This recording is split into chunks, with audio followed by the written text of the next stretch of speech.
آل محمد كما صليت على إبراهيم وعلى آل إبراهيم إنك حميد مجيد.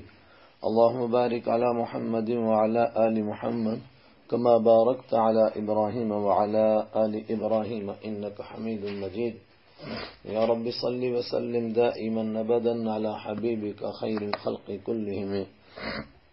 رب اشرح لي صدري ويسر لي أمري واحلل عقدة من لساني يفقهوا قولي. رب زدني علما رب زدني علما رب زدني علما. سورہ توبہ چل رہی ہے. اعوذ باللہ من الشیطان الرجیم. بسم اللہ الرحمن الرحیم. وجاء المعذرون من الاعراب ليؤذن لهم. رمضان المبارک کی آج 12 تاریخ ہے اور آیت نمبر 90 سورہ توبہ سے درس کا آغاز ہو رہا ہے. وجاء المعذرون، اور عذر پیش کرنے والے آئے، من الاعراب، دیہاتیوں میں سے، لیؤذن، تاکہ اجازت دے دی جائے، لہم، ان کو. وقعد الذین کذبوا، وقعد، اور بیٹھے رہے، الذین، وہ لوگ، کذبوا، جنہوں نے جھوٹ کہا تھا، اللہ تعالیٰ سے، ورسولہ، اور اس کے رسول سے. سیصیب الذین کفروا، ان قریب پہنچے گا ان لوگوں کو، الذین، جنہوں نے کفروا، کفر کیا، منہم، ان میں سے، عذاب علیم، دردناک عذاب. یہ عذر پیش کرنے والے دیہاتی کون تھے اور جنہوں نے اللہ اور اس کے رسول سے جھوٹ بولا وہ بیٹھے رہے، وہ کون تھے؟ ایک تفسیر یہ ہے کہ عذر کرنے والے بہانہ کرنے والے تھے، تو کچھ بہانے باز قسم کے آئے، انہوں نے تو آ کر دیہاتیوں میں سے اجازت لی، اور کچھ ان سے بھی بے شرمی میں بڑھے ہوئے تھے، حالانکہ اپنے آپ کو مسلمان کہتے تھے، لیکن انہوں نے آ کر کے اجازت، بہانہ، عذر کر کے بھی اجازت لینے کی ضرورت محسوس نہیں کی، وہ بیٹھے رہے. دوسرے طبقے نے کہا کہ نہیں، دیہاتیوں میں سے معذرون سے مراد ہیں حقیقی عذر والے، سچے حضرات. وہ تو عذر پیش کرنے کے لیے آئے، جو واقعتاً معذور تھے، انہوں نے آ کر کے اپنے عذر پیش کیے، لیکن جو منافقت سے دو چار تھے، جنہوں نے اللہ اور اس کے رسول سے جھوٹ بولا تھا، وہ گھروں میں بیٹھے رہے، انہوں نے آنے کی ضرورت ہی محسوس نہیں کی. لیس علی الضعفاء ولا علی المرضى ولا علی الذین لا یجدون ما ينفقون حرج. بہت سارے جو حقیقی معذور پیچھے بیٹھے رہے، اور اوپر کی آیت میں بھی یہ تفسیر اگلی آیت کے ملانے سے لگتا ہے زیادہ راجح ہے کہ حقیقی عذر والے آئے اور انہوں نے آ کر کے عذر پیش کیے اور اجازت لی. تو حقیقی معذور کون ہیں؟ جواب دیا گیا، لیس علی الضعفاء، نہیں ہے کمزوروں پر، ولا علی المرضى، اور نہیں ہے بیماروں پر، ولا علی الذین لا یجدون، اور نہیں ہے ان لوگوں پر جو نہیں پاتے ہیں، ما، اس چیز کو، ينفقون، جس کو وہ خرچ کریں، حرج، ان سب پر کوئی حرج نہیں ہے، کوئی گناہ نہیں، کوئی تنگی نہیں. اگر یہ آ کر کے اجازت مانگے اور گھروں میں بیٹھے رہیں تو ان پر کوئی گناہ نہیں.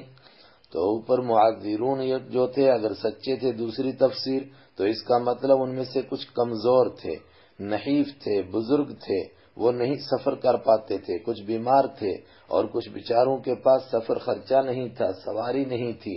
یہ حضرات بیٹھے رہے، یہ حقیقی معذور تھے، ان کے رہنے پر کوئی حرج نہیں تھا، مگر اس کے لیے ایک شرط، اذا نصحوا للہ، جبکہ وہ خیر خواہی کرنے والے ہوں، نصحوا، جبکہ انہوں نے خیر خواہی کی، للہ، اللہ کے لیے، ورسولہ، اور اس کے رسول صلی اللہ علیہ وسلم کے لیے. گھروں میں بیٹھے رہے اور اللہ اور اس کے رسول کے خیر خواہ تھے. اس کا مطلب بے شک گھر میں رہے، لیکن اس کے باوجود گھروں میں جتنے احکام پر عمل کر سکتے تھے وہ کیے، اللہ کے حبیب صلی اللہ علیہ وسلم کی سنتوں پر عمل کرتے رہے، اور ساتھ میں دعائیں کرتے رہے، اور جتنا کچھ ایمان والوں کے لیے اس موقع پر کر سکتے تھے وہ سارا انہوں نے کیا. ما علی المحسنین من سبیل، نہیں ہے نیکی کرنے والوں پر، من سبیل، کوئی راستہ. میں بتا چکا کہ سبیل کے معنی ہوتا ہے سبیل اخذ، پکڑ کا کوئی راستہ، گناہ کا کوئی راستہ، الزام کا کوئی راستہ نہیں ہے. اور آسان ترجمہ، نیک لوگوں پر کوئی الزام نہیں ہے. یہ نیک لوگ ہیں اور حقیقی معذور ہیں، عذر اللہ کے ہاں قبول ہے، یہ اگر بیٹھے رہے تو ان پر کوئی حرج نہیں. واللہ غفور الرحیم، اور اللہ بہت بخشنے والا اور بہت رحم کرنے والا ہے. ولا علی الذین اذا ما اتوک لتحملہم، آگے کچھ حقیقی معذوروں کا تذکرہ کہ حقیقی معذور کون کون تھے، ان کا تذکرہ. ولا علی الذین اذا ما اتوک لتحملہم، اور نہیں ہے ان لوگوں پر کوئی حرج، علی الذین ان لوگوں پر، اذا ما اتو جبکہ وہ آپ کے پاس، لتحملہم تاکہ آپ ان کو سواری دیں، لفظی معنی لتحملا تاکہ سوار کروائیں آپ ہم ان کو. قلتا آپ نے فرمایا لا اجد میں نہیں پاتا ہوں، ما احملکم علیہ ما وہ چیز احمل سوار کرواؤں میں کم تم کو علیہ جس پر. وہ آئے کہ ہمارے پاس باقی سب کچھ ہے مگر اتنے لمبے سفر کے لیے کوئی بھی سواری نہیں، آپ کوئی سواری کا انتظام کر دیں، بے شک ایک اونٹ ہو جائے اس پر 4-5 لوگ باری باری بیٹھ جائیں گے. تو آپ نے فرمایا میرے پاس کچھ ہے ہی نہیں ہے تمہیں سواری دینے کے لیے. تولوا وہ واپس لوٹے، وَأَعْيُنُهُمْ تَفِيضُ مِنَ الدَّمْعِ آئے ہائے وَأَعْيُنُهُمْ اور ان کی آنکھیں تفیض بہہ رہی تھی من الدمع آنسوؤں کی وجہ سے. آنکھیں نہیں بہتی، بہت مبالغہ ہے، اس قدر رو رہے تھے گویا ان کے آنسوؤں میں آنکھیں بہہ رہی تھی. ہم آسان لفظوں میں کہہ سکتے ہیں کہ آنکھوں سے آنسوؤں کی لڑیاں جاری تھی، حزناً اس غم اور دکھ کی وجہ سے، اللہ یجدو کہ وہ نہیں پاتے ہیں، ما ينفقون وہ چیز جس کو وہ خرچ کر سکیں. ان لوگوں پر کوئی حرج نہیں ہے، ان لوگوں سے کوئی گلہ کوئی شکوہ نہیں ہے، یہ تو بڑے مخلص لوگ ہیں. کون لوگ تھے یہ؟ 6 حضرات کا اور بعد نے 7 انصاری حضرات کے نام گنائے ہیں اس موقع کے اوپر کہ وہ آپ کے پاس آئے پوری تیاری کر کے، لیکن انہوں نے کہا کہ سواری کا انتظام نہیں ہو سکا. آپ نے فرمایا میرے پاس بھی کوئی انتظام نہیں. واپس گئے بہت زیادہ روتے ہوئے دکھ کے ساتھ واپس گئے، معذور تھے، کوئی سواری کا انتظام نہیں ہو سکا تھا. اور خاص طور سے اس موقع پر حضرت ابو موسیٰ اشعری رضی اللہ تعالیٰ عنہ کا نام بھی ذکر کیا. وہ اپنے قوم اشعر قبیلے کے 6 لوگوں کو لے کر کے آئے اور آپ سے سواری کی درخواست کی. آپ نے فرمایا کہ میرے پاس کوئی سواری کا انتظام ہے ہی نہیں.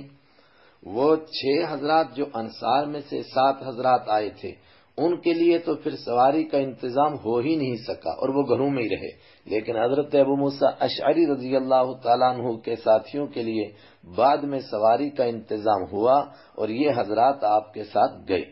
تو الزام کن پر ہے؟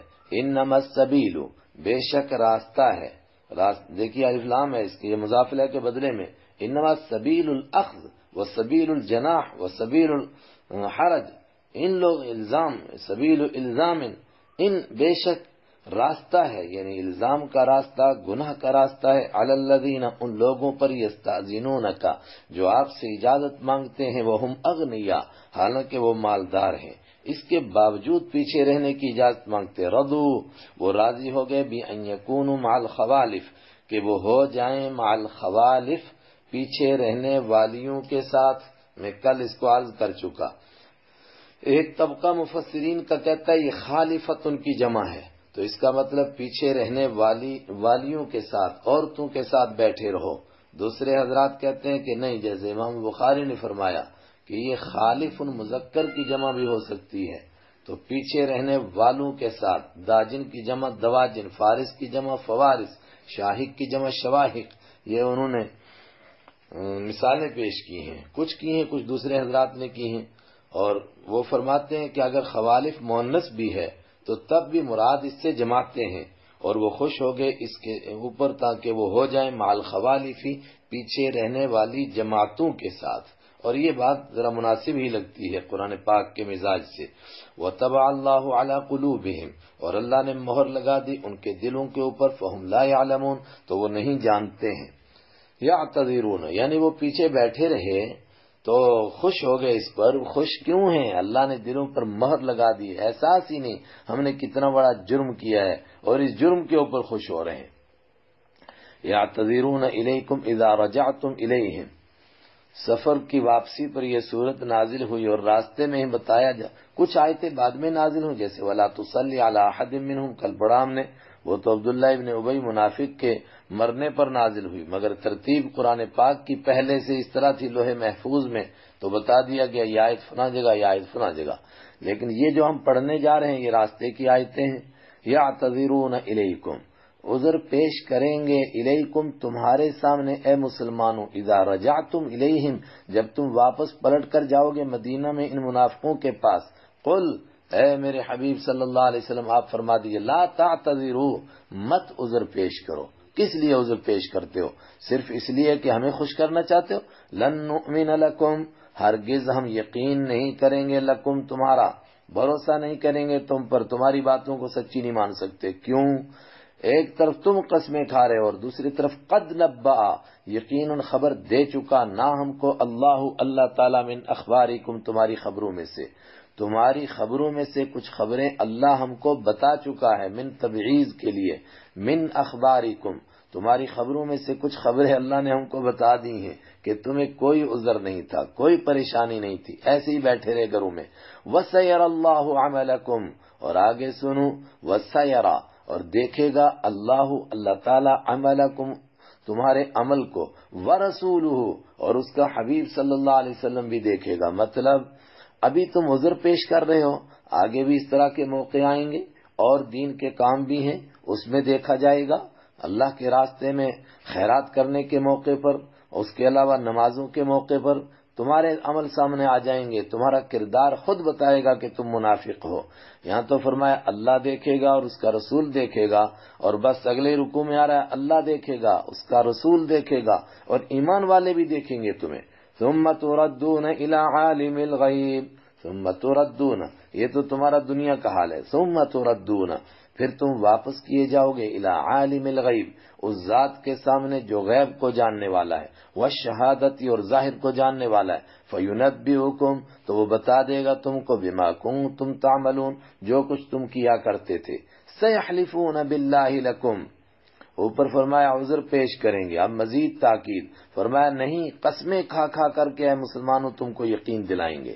سیحلفون یہ قسمیں کیوں کھا رہے تھے؟ اصل مسئلہ کیا تھا کہ منافق پیچھے رہے تھے یہ سوچ کر کے اور آپس میں تبصرہ کرتے تھے کہ ایک بھی ان میں سے زندہ واپس نہیں آئے گا، بلکہ کچھ تو کہتے تھے کہ کچھ کو تو قتل کریں گے رومی، اور جو باقی بچ جائیں گے ان کو رسیوں میں باندھ کر کے جزیروں میں پھینک دیں گے۔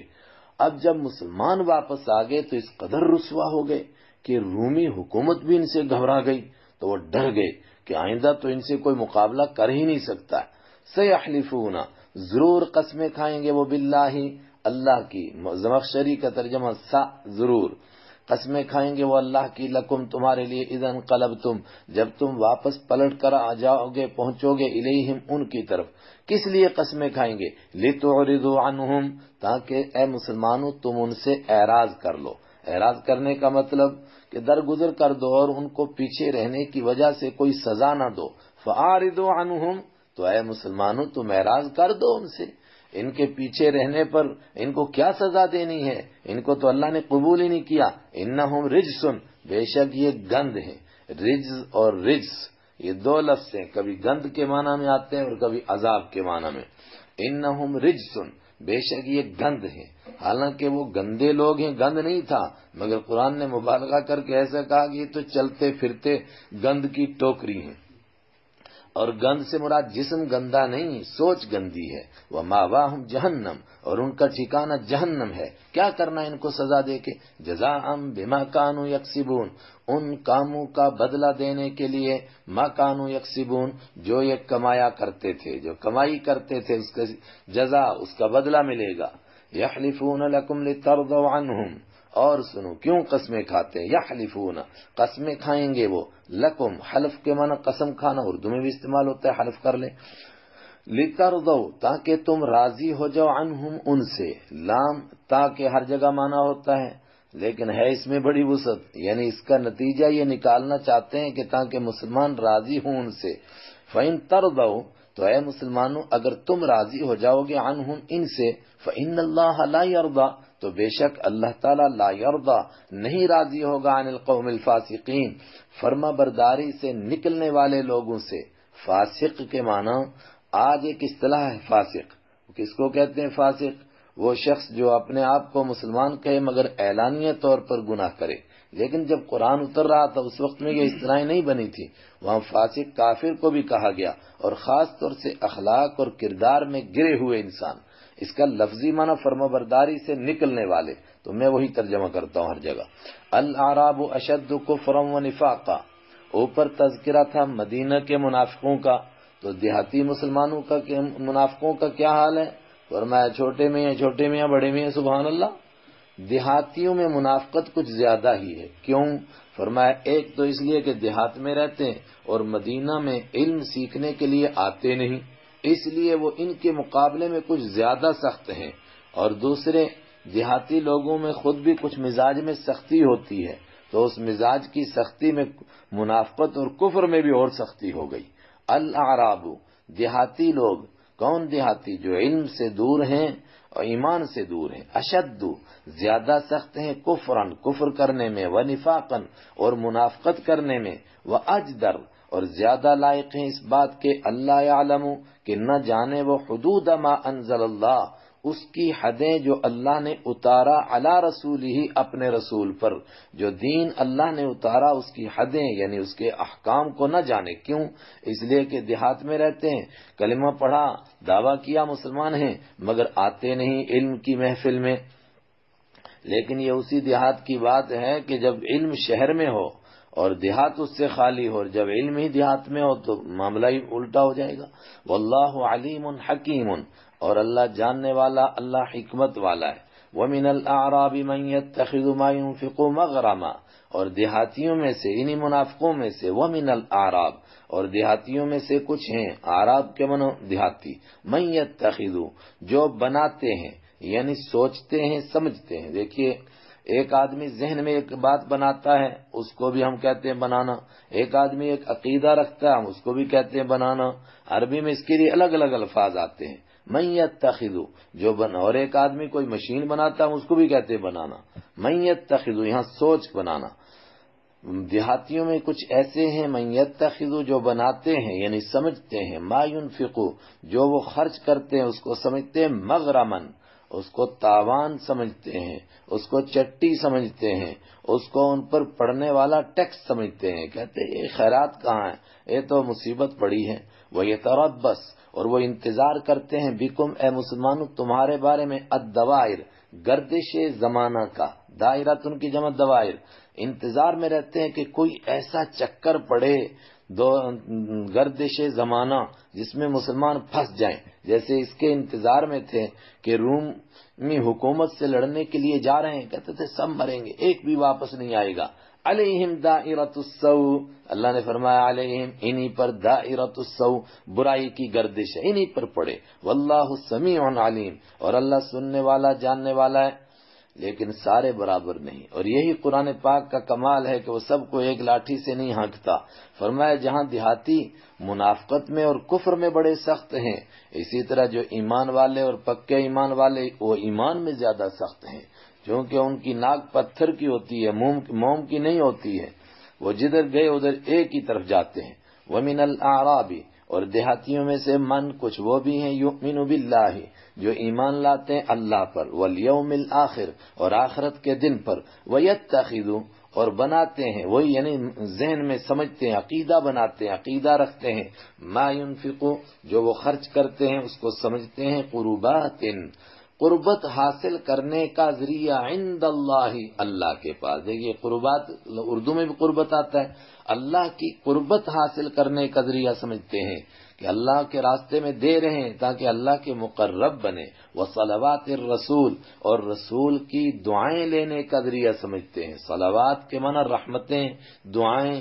الا سنو، انہا قربت لہم، بے شک یہ خیرات، ہاں یہ کون؟ اللہ کے راستے میں دی ہوئی خیرات، قربتن، ضرور بے ضرور قربت کا ذریعہ ہے، لہم، ان کے لیے۔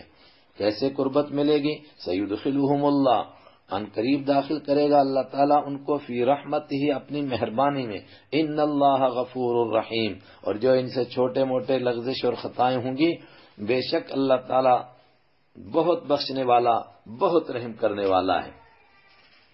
منافقوں کا ذکر کافی دیر سے چل رہا تھا۔ وَبِضِدِّهَا تَتَبَيَّنُ الْأَشْيَاءُ، ان کے مقابلے میں مخلص لوگوں کا تذکرہ کریں گے تو پھر ان کی منافقت کا احساس ہوگا۔ عربی کا محاورہ ہے، تُعْرَفُ الْأَشْيَاءُ بِأَزْدَادِهَا، چیزیں اپنے مقابل سے پہچانی جاتی ہیں۔ اندھیرے کو روشنی سے، روشنی کو اندھیرے سے، رات کو دن سے، دن کو رات سے.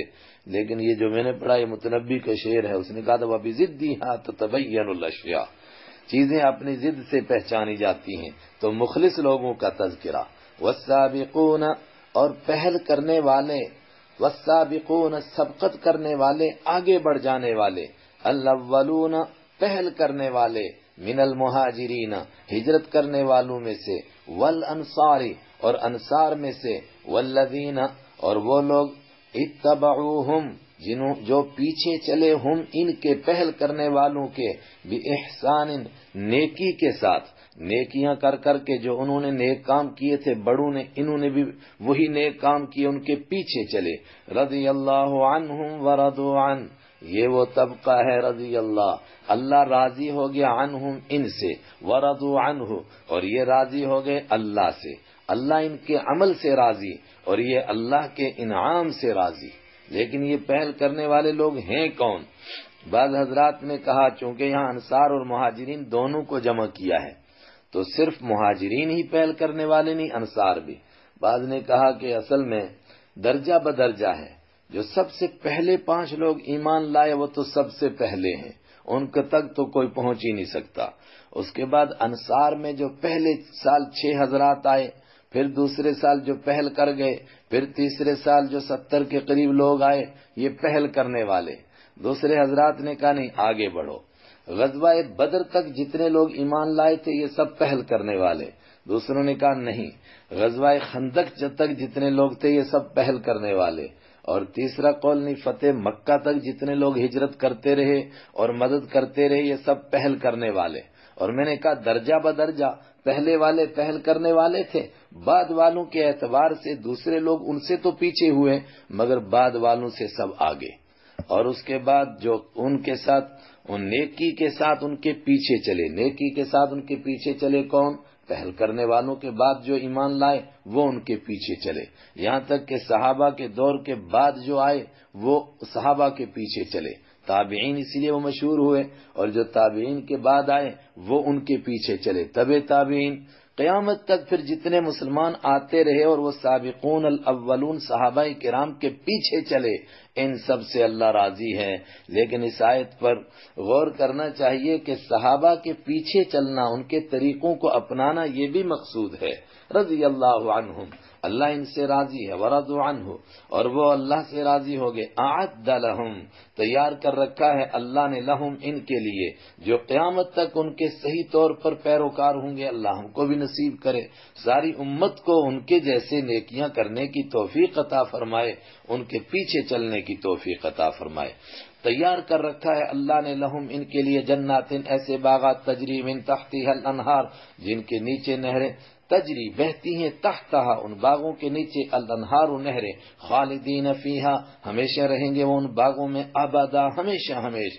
ذالک الفوز العظیم، یہی تو بڑی کامیابی ہے. یہ بیچ میں مخلصین کا تذکرہ ہوا، پھر منافقین کا. اوپر تھا کہ دیہاتی لوگ کچھ ایسے ہیں، پھر فرمایا کس طرح عذر اور بہانہ کرتے ہیں. فرمایا اس سے بھی آگے بڑھ جائیے.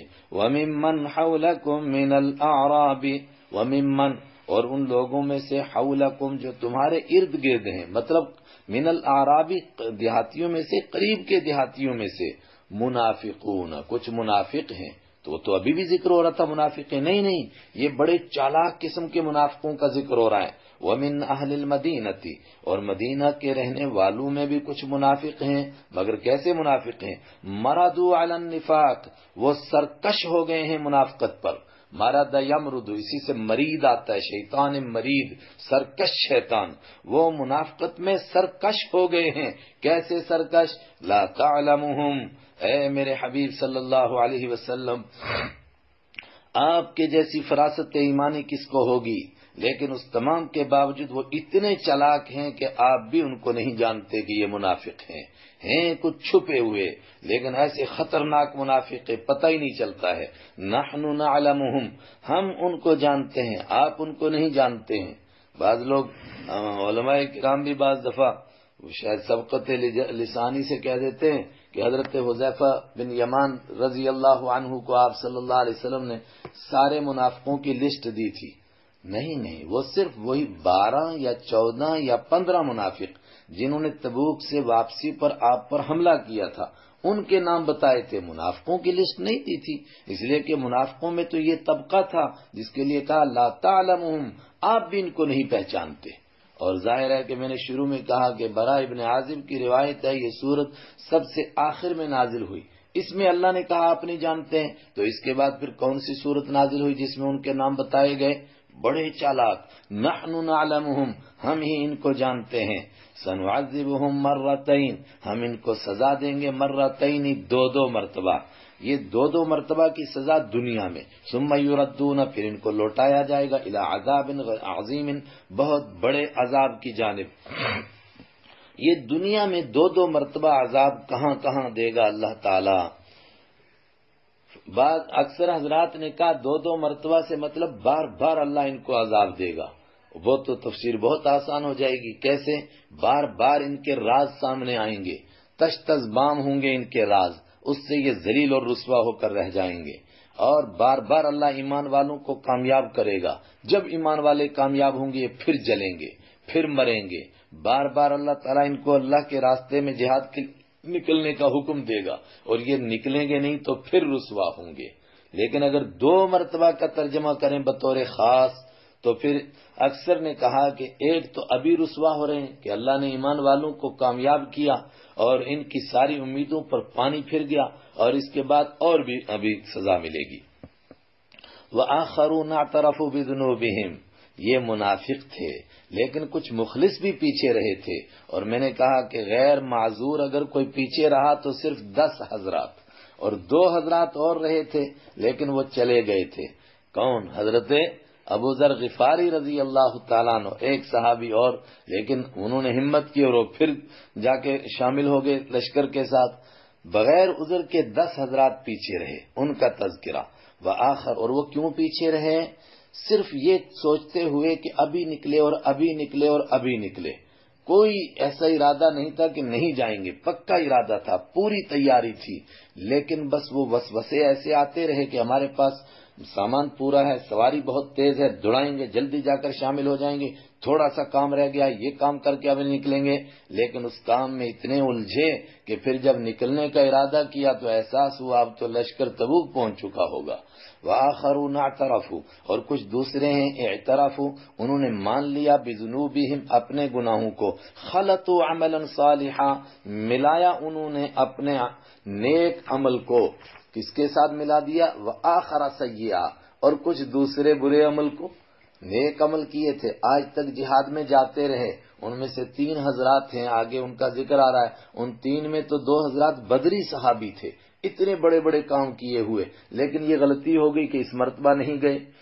انہوں نے اعتراف کیا، عسى اللہ ان یتوب علیہم، قریب ہے کہ اللہ تعالیٰ ان کی توبہ قبول فرمائے، اور جب اللہ ایسا فرمائے کہ بس اللہ ان کی توبہ قبول کر لے گا تو اس کا مطلب توبہ قبول ہو چکی۔ ان اللہ غفور الرحیم، بے شک اللہ تعالیٰ بخشنے والا ہے، رحم کرنے والا ہے۔ یہ 10 حضرات میں سے کون لوگ تھے؟ کہتے ہیں 10 میں سے یہ 7 حضرات تھے۔ انہوں نے کیا کیا تھا؟ انہوں نے جب ان کو احساس ہوا کہ ہم پیچھے رہ گئے تو اس شرم کے مارے بہت پریشان ہو گئے۔ ان میں حضرت ابو لبابہ رضی اللہ تعالیٰ عنہ بھی تھے، تو ان سے اس سے پہلے بنو قریظہ کے موقع پر ایک غلطی ہوئی تھی، تو انہوں نے اپنے آپ کو ایک پلر سے باندھا تھا، تو پھر ان کی توبہ قبول ہو گئی تھی۔ وہ کل میں عرض کر چکا ہوں، غالباً کل کے درس میں آئے کہ پرسوں کے درس میں گزر گیا، وہ سورہ انفال کے 3 رکوع کے آخر میں۔ تو انہوں نے اپنے آپ کو پلر سے باندھا تھا، ان کی توبہ قبول ہوئی تھی۔ غالباً انہوں نے، کوئی روایت نہیں ہے، غالباً انہوں نے دوسرے 6 کو بھی مشورہ دیا کہ پلر کے ساتھ باندھتے ہیں، اور اسی طرح بھوکے پیاسے رہیں گے یہاں تک کہ اللہ کو ہم پر ترس آئے اور اللہ ہم کو معاف کر دے، ورنہ ہم سے اتنا بڑا جرم ہو گیا اب یہ معاف ہونے والا نہیں۔ انہوں نے اپنے آپ کو پلر سے باندھ دیا۔ آپ واپس تشریف لائے، معمول کے مطابق آپ مسجد نبوی تشریف لے گئے، 2 رکعت نماز پڑھتے سب سے پہلے جب واپس تشریف لاتے، تو آپ نے جب انہوں کو بندھا ہوا دیکھا، پوچھا بھی ان کا کیا مسئلہ ہے، تو بتایا گیا کہ ان سے خطا ہو گئی، پیچھے رہ گئے، انہوں نے اپنے آپ کو پلر سے باندھ دیا کہ جب تک اللہ توبہ نہیں قبول کرے گا اور اللہ کے حبیب اپنے مبارک ہاتھوں سے نہیں کھولیں گے تو ہم نہیں کھولیں گے، اسی طرح رہیں گے۔ آپ نے فرمایا انہوں نے مقدمہ اللہ کی عدالت میں ڈال دیا، اب اللہ کی طرف سے جب تک حکم نہیں آتا تو میں بھی نہیں کھولوں گا۔ اس پر یہ آیت نازل ہوئی، اللہ نے ان کی توبہ قبول فرمائی، اللہ کے حبیب صلی اللہ علیہ وسلم نے اپنے مبارک ہاتھوں سے ان کو کھولا۔ یہی میں نے کہا تھا کہ کچھ لوگ پیچھے رہے تھے، اور آگے آ رہا ہے قرآن نے کہا پیچھے رکھے گئے تھے۔ کیوں پیچھے رکھے گئے تھے؟ تاکہ ان کا گناہ اور ان کی لغزش بھی دوسروں کے لیے نمونہ بنے کہ مومن ایسا ہوتا ہے، اپنے گناہوں کو معاف کروانے کے لیے کس قدر پریشان ہوتا ہے۔ خذ من اموالہم، آپ لے لیجئے ان کے مالوں میں سے صدقۃً صدقہ۔ کیا مطلب؟ جب یہ کھولے گئے تو اس شکر کے لیے انہوں نے کچھ صدقہ پیش کیا۔ آپ صلی اللہ علیہ وسلم نے فرمایا کہ تمہاری توبہ قبول ہوگی اور مجھے کھولنے کے لیے حکم دیا، مگر صدقے کا تو حکم نہیں آیا۔ تو فوراً یہ آیت نازل ہوئی، فرمایا لے لیجئے ان سے صدقہ، خذ من اموالہم، لے لیجئے ان کے مالوں میں سے صدقۃً صدقہ، تطہرہم، آپ ان کو پاک کریں گے، وتزکیہم، اور آپ ان کا تزکیہ کریں گے، ظاہر کے اعتبار سے بھی پاک ہوں گے کہ سب کو پتہ چلے گا ان کی توبہ قبول ہوئی، ان کا دل بھی مطمئن ہو جائے گا، اور اصل بات یہ کہ دل کا تزکیہ ہوگا۔ وصلی علیہم، اور آپ ان کے لیے دعا فرمائیے۔ اس سے کئی مسائل نکالے امت نے، اتنا موقع نہیں۔ یہ بھی مسئلہ معلوم ہوا کسی کی توبہ قبول ہو یا کسی سے غلطی ہو جائے اور پھر توبہ کی توفیق ہو تو اس کو صدقہ دینا چاہیے۔ یہ بھی معلوم ہوا کہ ایسے بندے سے صدقہ لینا چاہیے۔ یہ بھی معلوم ہوا کہ جب کوئی صدقہ لے کر آئے تو صلی علیہم، آپ ان کے لیے دعا کیجئے۔ آپ صلی اللہ علیہ وسلم نے صحابہ کے لیے دعائیں کی، روایتوں میں اس کی تفصیل آتی ہے۔ ان صلاتک، بے شک آپ کی دعا، سکن لہم، ان کے لیے اطمینان کا، سکون کا ذریعہ ہے۔ واللہ سمیع علیم، اور اللہ سننے والا، جاننے والا ہے۔ الم یعلموا ان اللہ هو یقبل التوبہ، وہ بہت پریشان تھے، اور تسلی، الم یعلموا، کیا ان کو معلوم نہیں، ان اللہ، کہ اللہ تعالیٰ هو یقبل التوبہ، وہی تو توبہ قبول کرتا ہے، عن عبادہ، اپنے بندوں کی، ویاخذ الصدقات، اور اللہ تعالیٰ وہی تو صدقے قبول کرتا ہے، یاخذ لیتا ہے، مراد قبول کرتا ہے۔ اللہ تعالیٰ توبہ بھی قبول فرماتا ہے، صدقہ بھی قبول فرماتا ہے، گھبراؤ مت، معاملہ ختم ہو گیا۔ وَأَنَّ اللَّهَ هُوَ التَّوَّابُ الرَّحِيمُ، اور اللہ تعالیٰ وہی تو التواب، بہت توبہ قبول کرنے والا، الرحیم، بہت زیادہ رحم کرنے والا ہے۔ وَقُلْ، اور آپ فرما دیجئے، اعملوا فَسَيَرَى اللَّهُ عَمَلَكُمْ وَرَسُولُهُ وَالْمُؤْمِنُونَ، اعملوا، عمل کرتے رہو، فَسَيَرَى اللَّهُ، ان قریب دیکھے گا اللہ تعالی، عملکم، تمہارے عملوں کو، اللہ دیکھتے گا، یعنی ظاہر کرے گا، تمہارے عمل اور کردار سے پتہ چلے گا مخلص کون ہے اور مومن کون ہے، منافق کون ہے۔ ورسولہ، اور اس کے حبیب دیکھیں گے، والمؤمنون، اور ایمان والے دیکھیں گے، سب کے سامنے تمہارے اعمال آ جائیں گے۔ یہی وہ آیت تھی جس کا میں نے پیچھے حوالہ دیا، وَسَتُرَدُّونَ، اور ضرور تم کو پیش کیا جائے گا، لٹایا جائے گا، الہ، اس ذات کے سامنے، عالم الغیبی، جو غیب کا جاننے والا ہے، والشہادتی، اور ظاہر کا جاننے والا ہے، فینبئکم، تو وہ تم کو بتا دے گا، بما کنتم تعملون، تمہارے وہ کام جو تم کیا کرتے تھے۔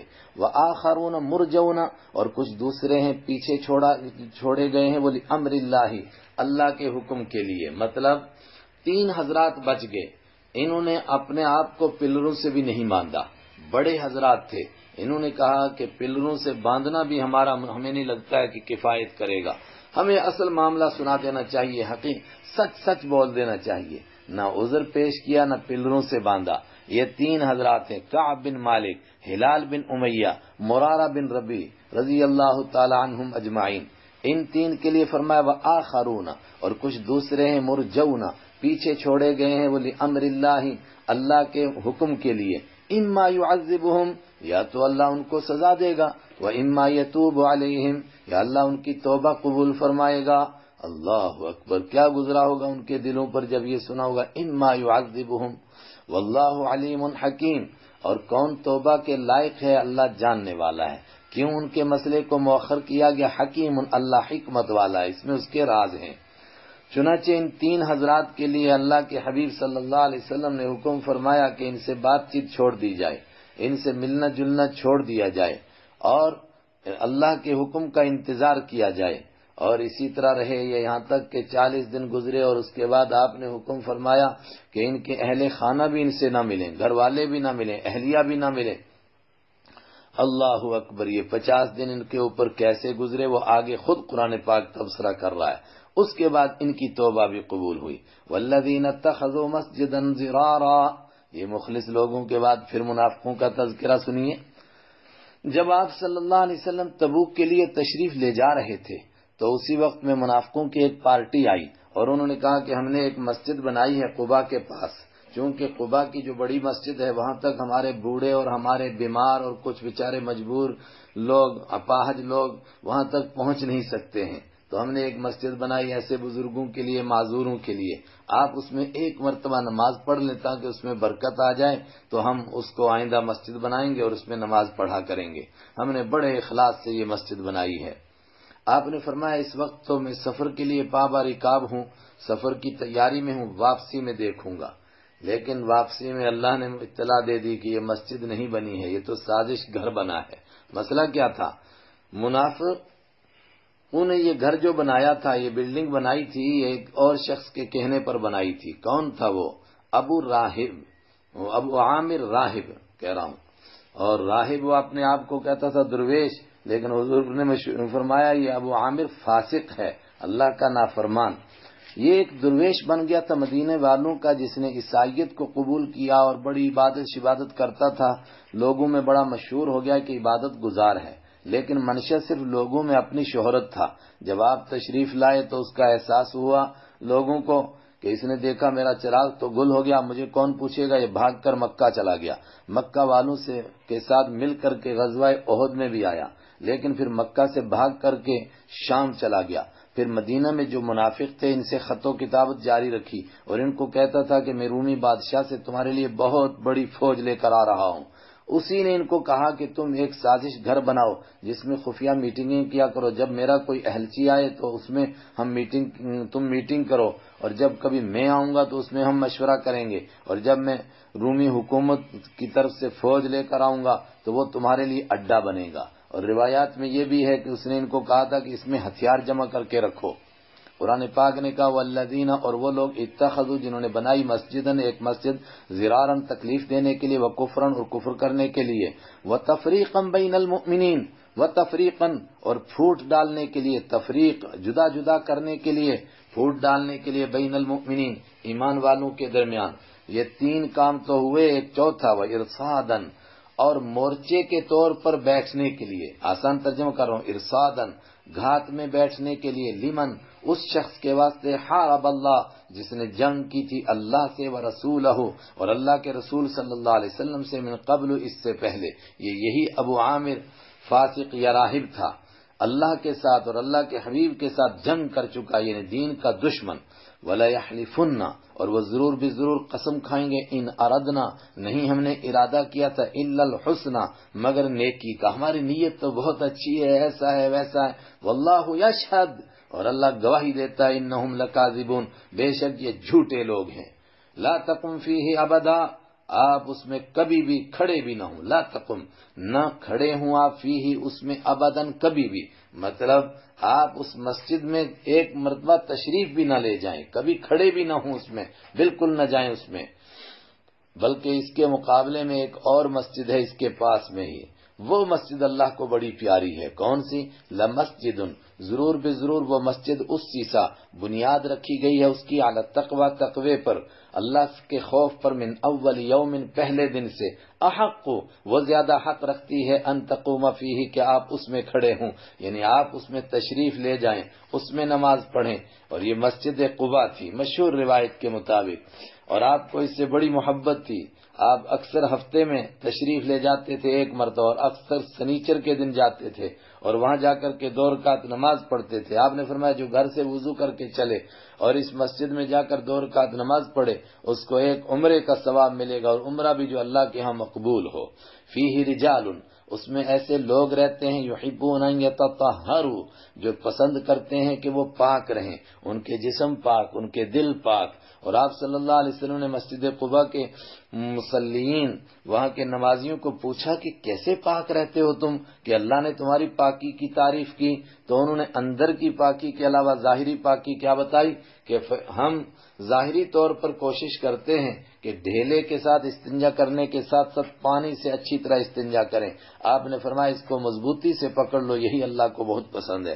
واللہ یحب المطہرین، اور اللہ تعالیٰ پسند کرتا ہے پاک رہنے والوں کو. افمن اسسا، فرمایا آپ مقابلہ کرو اس مسجد کا اور اس بلڈنگ کا، وہ سازش گر کا. افمن، تو کیا وہ آدمی، من جس نے اسسا بنیاد رکھی، بنیانہ اپنی عمارت کی. بنیان کے معنی بنیاد یا پلنتھ نہ کیجئے، بلکہ بنیان کے معنی عربی میں عمارت. جس نے بنیاد رکھی اپنی عمارت کی علی تقوی من اللہ، اللہ سے تقوی پر، ورضوان، اور اللہ کی رضامندی پر بنیاد رکھی. خیرن، کیا وہ بہتر ہے، ام من، یا وہ بہتر ہے اسسا جس نے بنیاد رکھی بنیانہ اپنی عمارت کی علی شفا جرف ہار، جرف کے کنارے پر. یہ جرف کیا لفظ ہے اس کو سمجھیں. اردو میں اس کے لیے مشہور کوئی لفظ ہے نہیں. کسی نے کنگر ترجمہ کیا اور ابھی میں نے دیکھا ایک صاحب نے ترجمہ کیا ڈھانگ، لیکن اصل میں اس کے لیے لفظ مل نہیں رہا ہے. دریا کے پاس کی وہ جگہ کہ جس کو نیچے سے پانی گراتا رہے تو اوپر سے کافی آگے تک اور نیچے سے دریا نے کھائی ہوئی ہو، اس کو ہم دندا کہتے ہیں. اب یہاں کی زبانوں میں آپ سمجھیں تو اردو والے کبھی کنگر ترجمہ کرتے ہیں، کسی نے ڈھانگ ترجمہ کیا. اس کے کنارے پر بنیاد رکھی، یعنی وہ گرنے والا کنارہ، آخری کنارہ جس کے نیچے ہے ہی نہیں کچھ. ہارن، جو کنارہ بھی کیسا ہے، گرنے والا. فنہار بھی، تو وہ عمارت لے کر کے گر پڑی اس آدمی کو، مگر گری بھی کہاں، دریا میں نہیں گری. فی ناری جہنم، جہنم کے کنارے میں، جہنم کی آگ میں لے گری اس کو. اللہ اکبر. واللہ لا یہدی القوم الظالمین، اور اللہ ظالم لوگوں کو ہدایت نہیں دیتا ہے. اوپر مسجد زرار کو مسجد کہا پہلے، چونکہ نام انہوں نے وہی دیا تھا اس کا، لیکن اس کے بعد نیچے فرمایا یہ بنیان عمارت ہے، مسجد کہاں ہے. لا یزال بنیانہم، یہ آیات آپ کو راستے میں ہی آپ پر نازل ہوئیں. ایک مقام پر نازل ہوئی، وہاں سے ایک منزل مدینہ رہ گیا تھا، تو اس راستے سے ہی آپ نے 4 صحابہ کرام کو بھیجا کہ اس مسجد کو جلا کر کے راکھ کر دو. حضرت عدی بن معن اور وحشی بن حرب، وہی